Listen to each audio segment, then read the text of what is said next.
Students, आज की class के अंदर लास्ट क्लास के अंदर हमने डिस्कस किया था व्हाट इज़ क्लाउड कंप्यूटिंग। और वहाँ पे हमने डिटेल में डिस्कस किया था वर्चुअलाइजेशन क्या होती है, वहाँ पे क्लाउड कंप्यूटिंग का कॉन्सेप्ट क्या होता है। लेकिन आज हम पढ़ेंगे एडवांटेज ऑफ क्लाउड कंप्यूटिंग। अगर हम क्लाउड के ऊपर यूज़ कर रहे हैं आप डिफरेंट चीज़ों को, तो क्लाउड का क्या बेनिफिट होता है, क्लाउड के क्या क्या एडवांटेज होते हैं, तो इसको आज हम डिस्कस करेंगे।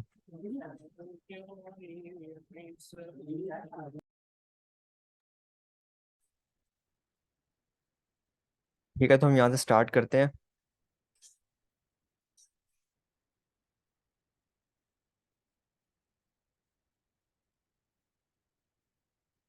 सबसे पहले यहाँ पे आपको बताया जा रहा है trading fixed expense for variable expense. इसका मतलब क्या है कि पहले हम क्या करते थे, अपने डाटा सेंटर के ऊपर इन्वेस्ट करते थे। वो किस तरह करते थे, हमने कल आपको बताया कि जब एक कंपनी पूरा इंफ्रास्ट्रक्चर बिल्ड करती थी तो ऑब्वियसली वो अपने डाटा सेंटर को बना रही होती थी। तो डाटा सेंटर को बनाने के लिए उसके ऊपर एक हैवी कॉस्ट लगती थी। लेकिन जो है ना, वहाँ पे क्या हुआ, हम क्लाउड के ऊपर जब मूव गए तो वहाँ पे हमने हमारी जो कैपेक्स कॉस्ट थी, जो हमारी कैपिटल एक्सपेंस था, वो हमारा खत्म हो गया। अब क्लाउड के ऊपर क्या बेनिफिट हुआ कि हम जो डाटा सेंटर के ऊपर कॉस्ट इन्वेस्ट करते थे वो हमारी सारी कट ऑफ हो गई। और अब हम किसका यूज कर रहे हैं, अब हम जितनी सर्विस यूज कर रहे हैं उसका हम पे कर रहे हैं। यहाँ पे लिखा भी हुआ है, you don't need to invest in data centres and servers before you know how up you use them, how will you use them. तो आप वहाँ पे क्या करेंगे, instead you can pay only when you use computing resources and pay for the how much you use. तो यहाँ पे ही बताया जा रहा है कि अगर आपने डाटा सेंटर बनाया हुआ है, डाटा सेंटर बनाया हुआ है, तो अब आप अगर आप उसको यूज नहीं कर रहे, अगर यूज कर रहे हैं नहीं कर रहे, तो फिर भी आपकी कैपिटल कॉस्ट तो आ गई ना उसके ऊपर। अगर नहीं भी कर रहे तो फिर भी आपको जो उसकी ऑपरेशन कॉस्ट होगी, इलेक्ट्रिसिटी कॉस्ट, बाकी सारी चीजें वो भी आपको at the end of month आएंगी। लेकिन यहाँ पे नहीं होगा क्लाउड के ऊपर। क्लाउड के ऊपर कॉस्ट का तो बेनिफिट होता है कि हम जितना यूज करेंगे उतना पे करना पड़ेगा। अगर हमारी कोई सर्विस चल रही है तो हमें जितनी देर सर्विस चली है हम उसका पे करेंगे। अगर हमें चीज कोई रिक्वायर्ड ही नहीं है तो हम अपनी सर्विस को बंद कर देंगे। और जब सर्विस बंद हो जाएगी तो हमारी उसकी जो बिलिंग होगी वो भी बंद हो जाएगी, वो काउंट नहीं होगी उसके अंदर। ठीक है। लेकिन हमारे डाटा सेंटर के अंदर क्या होता है कि हमारे जो सर्वर्स होते हैं वो 24/7 चलते रहते हैं, ऑन रहते हैं, तो ऑब्वियसली उसकी कॉस्ट में पे करनी पड़ती है। लेकिन क्लाउड के अंदर हम ऐसा नहीं होता, 24/7 चीजें नहीं चलती। जितना हम उसको यूज करेंगे, जितना हमें रिक्वायर्ड होगी उतना यूज करेंगे, जितना यूज करेंगे उतना पे करेंगे।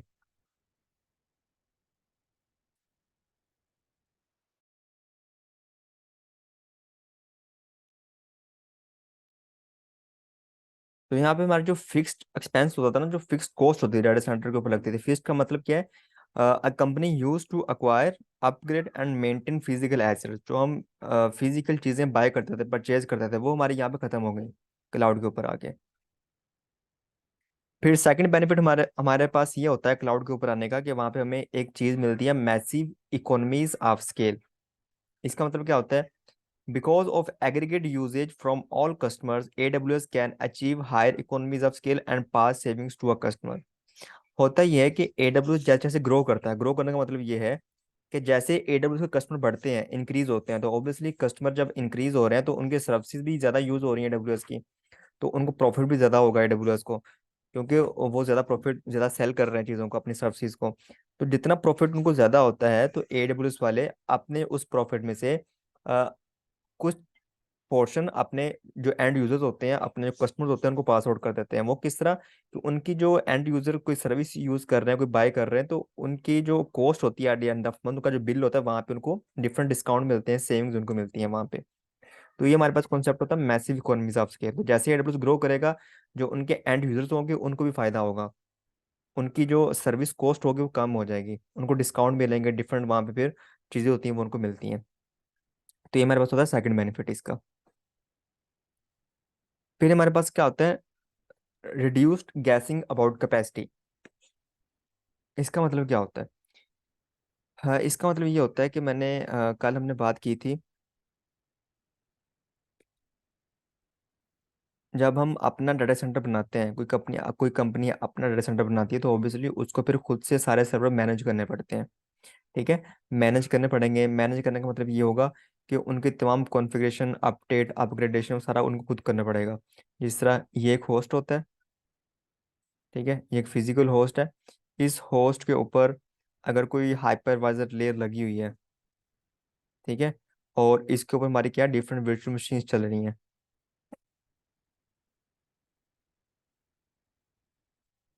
अब ऑब्वियसली जो वर्चुअल मशीन्स होंगी ये कहाँ से लेंगी रिसोर्सेज। ये जो वर्चुअल मशीन्स होंगी ये सारे रिसोर्सेज लेंगी इस होस्ट से।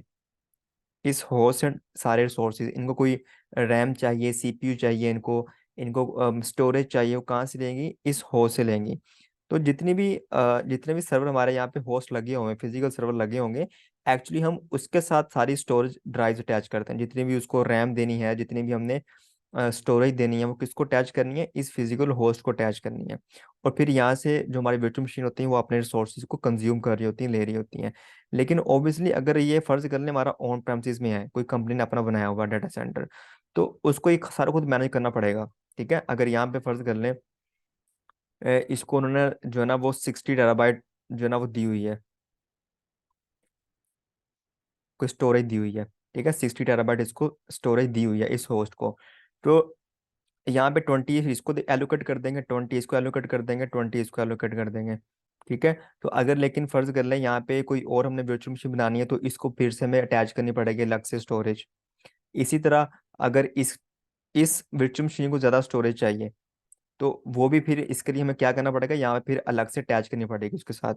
ठीक है, उसके लिए फिर डिफरेंट चीज़ें होती हैं, उसको स्टॉप करना पड़ता है और डिफरेंट हमारे पास बाद में चीज़ें होती हैं। लेकिन it is not an easy task, ये आसान काम नहीं होता हमारे लिए। ठीक है। या फर्ज कर लें यहाँ पे क्या हो रहा है, यहाँ पे जो है ना 60 टेराबाइट हमने इसको दे दी है, स्टोरेज दे दी है, लेकिन यहाँ पे उतना यूज़ ही नहीं हो रहा। ठीक है, ये जितनी भी वर्चुअल मशीन है ये जीबीज के हिसाब से यूज़ कर रही हैं।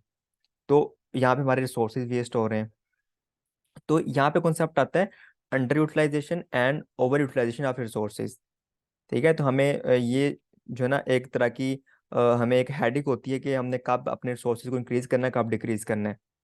तो हम यहाँ पे अपनी कैपेसिटी के बारे में जो है ना वो परेशान रहते हैं कि हमारी कैपेसिटी ज़्यादा ना हो जाए, कम ना हो जाए, स्टोरेज हमें देनी है, वो सारी चीज़ें। तो लेकिन क्लाउड के ऊपर क्या होता है, क्लाउड के ऊपर आपको ये कह रहा है रिड्यूस्ड गैसिंग अबाउट कैपेसिटी, आपको इसके बारे में परेशान होने की जरूरत नहीं है। क्यों? क्योंकि ये जो दो लेयर्स होती हैं इनको कौन हैंडल कर रहा होता है, एडब्ल्यूएस वाले हैंडल कर रहे होते हैं। हमारा काम क्या होता है, हमने अपनी जो वर्चुअल मशीन होती है उसको देखना होता है। वर्चुअल मशीन को जितनी भी रिसोर्सेज चाहिए, जितनी भी टेराबाइट चाहिए, जितनी मेमोरी चाहिए, जितनी उनको स्टोरेज चाहिए, वो कहाँ से लेंगे, वो इस होस्ट से लेंगे। आप आपको ये परेशान होने की जरूरत नहीं है कि इस होस्ट के साथ कितनी स्टोरेज लगी है, क्या इस होस्ट के साथ स्टोरेज कम तो नहीं पड़ जाएगी अगर हम ज़्यादा यूज़ करें। ये आपको परेशान होने की जरूरत नहीं है क्लाउड के ऊपर, क्योंकि इसको कौन मैनेज कर रहा है, एडब्ल्यूएस वाले खुद मैनेज कर रहे हैं इसे।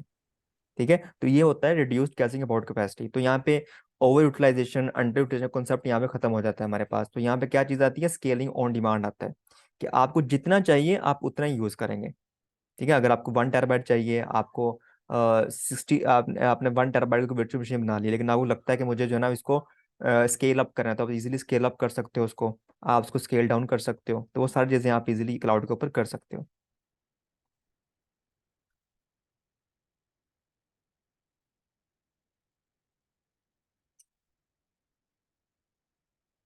इंक्रीज स्पीड एंड एजिलिटी, इसका मतलब क्या होता है कि यहाँ पे आप कोई भी टास्क जो है वो मिनट्स में कर सकते हो, सेकंड में कर सकते हो, फास्टली कर सकते हो यहाँ पे। ठीक है, यहाँ पे देखें क्या कह रहा है, weeks between wanting resources and having resources.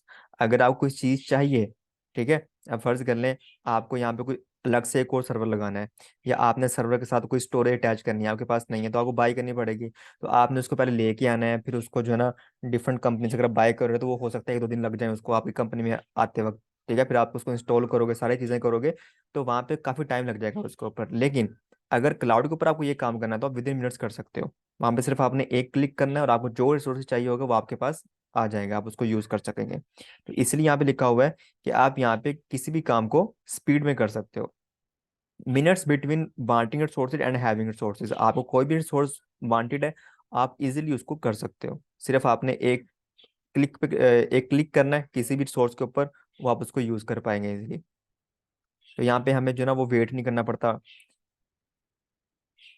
और यहाँ पे सारी चीजें लिखी हुई हैं, आपने सिर्फ इसको पढ़ लेना। ठीक है, ये वही चीजें हैं। No more expensive for running and maintaining data centres. तो ऑब्वियसली बात हमने बहुत दफा डिस्कस कर लिया इसको कि हम अब डेटा सेंटर के ऊपर इन्वेस्ट नहीं करेंगे। हम अपनी सर्विस के ऊपर इन्वेस्ट करेंगे, हम अपने ऑपरेशंस के ऊपर इन्वेस्ट करेंगे। जो काम हम यूज कर रहे हैं, जो सर्विस हम यूज कर रहे हैं, उसका हम बिल पे करेंगे। ठीक है। अब हमें डाटा सेंटर के ऊपर इन्वेस्ट करने की जरूरत नहीं है यहाँ पे। यहाँ पे लिखा भी हुआ है, running and maintaining data centre is expensive, तो ऑब्वियसली एक्सपेंसिव होते हैं, एंड टाइम कंज्यूमिंग।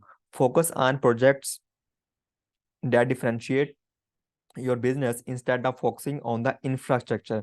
तो यहाँ पे आपको इंफ्रास्ट्रक्चर के ऊपर फोकस नहीं करना कि हमने अपना इंफ्रास्ट्रक्चर किस तरह बिल्ड करना है, इंफ्रा किस तरह हमने उसको चलाना है। यहाँ पे सिर्फ आपको क्या करना है, अपने बिजनेस के ऊपर फोकस करना है। तो इस तरह हमारा बिजनेस भी यहाँ पे एफिशिएंटली रन होगा। With cloud computing, you can focus on your customers instead of focusing on the task of racking, stacking, powering servers। वो सारा कुछ एक डाटा सेंटर को बिल्ड करने के लिए, इंफ्रास्ट्रक्चर को मैनेज करने के लिए, बिल्ड करने के लिए जो हम वहाँ पे अपनी फोर्सेस लगाते हैं, अब उसके ऊपर आपको कुछ नहीं करना। कि आपने सर्वर किस तरह हैंडल करने हैं, मैनेज करने हैं, वो सारी चीज़ें अब आपको नहीं करनी। वो पहले से बिल्ड है AWS के पास, आपने सिर्फ उसको यूज़ करना है। तो क्लाउड कंप्यूटर के साथ क्या हो जाता है, focus on customers, focus on projects, differentiate the business, delegate the racking, stacking, powering service to the cloud service provider. तो ये सारे काम कौन कर रहा होता है, जो कोई भी क्लाउड, सिर्फ AWS नहीं, कोई भी क्लाउड सर्विस प्रोवाइडर है, वो AWS हो सकता है, GCP हो सकता है, आपका वो जो है ना वो अलीबाबा हो सकता है, ओरेकल क्लाउड हो सकता है, तो उन्होंने खुद मैनेज करना है इसको।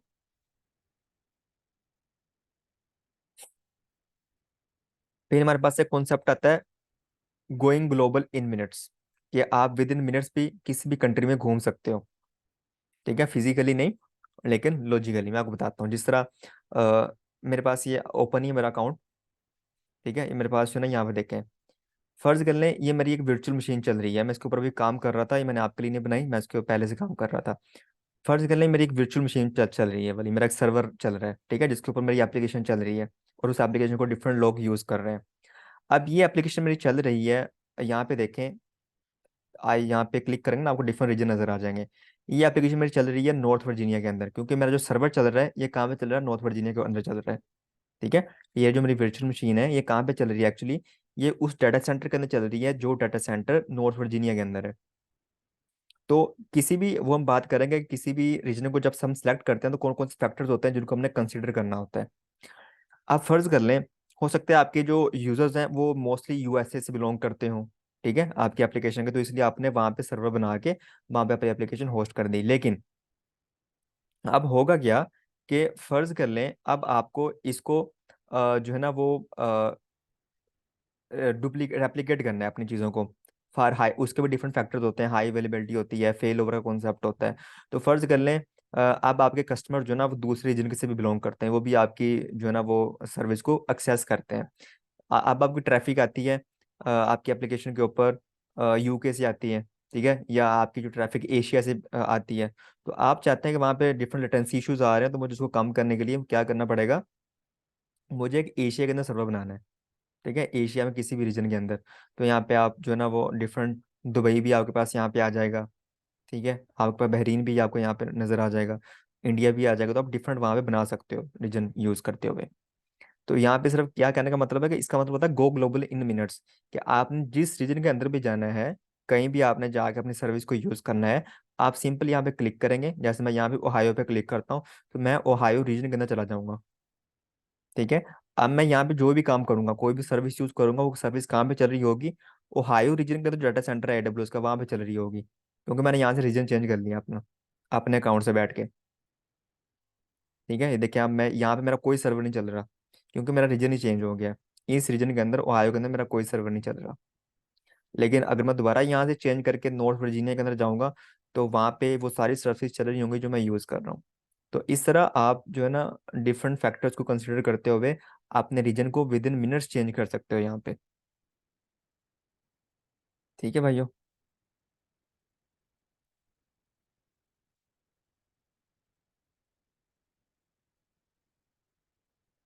और ये हमारे पास कुछ की टेकअवेज हैं, इसको हम पढ़ लेते हैं क्या है इसके अंदर। Trade fees expense for variable expense, तो ये सारे एडवांटेजेस हैं, ये सारे क्या हैं, क्लाउड कंप्यूटिंग के एडवांटेजेस हैं। Trade fixed expense for variable expense, benefit from massive economies of scale, reduce guessing about your capacity, increase speed and agility, stop spending money on running and maintaining data centres, go global invest. तो ये सारे advantages हैं जिसको इसी advantage के बिना पे जो आजकल मोस्ट कंपनीज हैं, सारी ऑर्गेनाइजेशन कहाँ पे मूव हो रही हैं, क्लाउड के ऊपर मूव हो रही हैं और क्लाउड की सर्विसेज को यूज़ कर रही हैं मोस्टली। ठीक है। तो इसके अलावा भी बहुत सारे बेनिफिट्स होते हैं, ये तो उन्होंने एक मेन में बेनिफिट बताया ना कोस्ट के हवाले से, लेकिन इनके अलावा भी बहुत बेनिफिट होते हैं क्लाउड के ऊपर, उसको हम इंशाल्लाह नेक्स्ट डिस्कस करेंगे।